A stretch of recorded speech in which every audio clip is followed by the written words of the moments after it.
coming weekend, we celebrate the second Sunday of Lent. And I'm bringing that up because the first reading is from Genesis chapter 15 and is an important moment in salvation history. It really is a kind of a hinge point in salvation history where the world that followed was completely unlike the world that preceded it.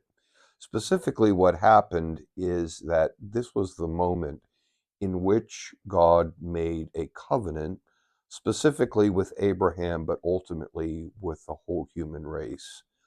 And the significance of covenant is that a covenant, unlike, I don't know, a promise or a contract, um, is unbreakable to the extent that if a party to a covenant were to fail to uphold their end of the covenant, that being would cease to exist.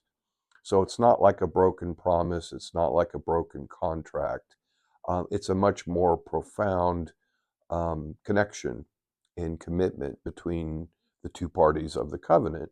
It's significant in this case because one of the parties to the covenant is all powerful and able to do anything. So the question that we should ask ourselves, and the point of the Abrahamic covenant that we need to come back to, is why would God, who can do anything he wants, is all powerful and all knowing and all loving, why would he willingly give up? Why would he willingly circumscribe his power in that way?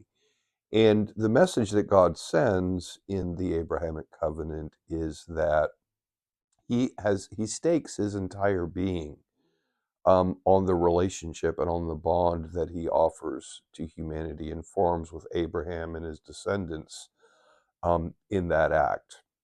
And so, fast forward to really any point in history and in any life, we can come back to the point that God remains faithful to his promises. And there's no event in the world, there's nothing that we could ever do or fail to do that would ever cause God to fail to be faithful to the covenant or to withdraw himself in any way from the bond that he has formed with humanity. So, bearing these things in mind, remember that God is who he says he is, you are who he says you are, and live the life that he made you to live.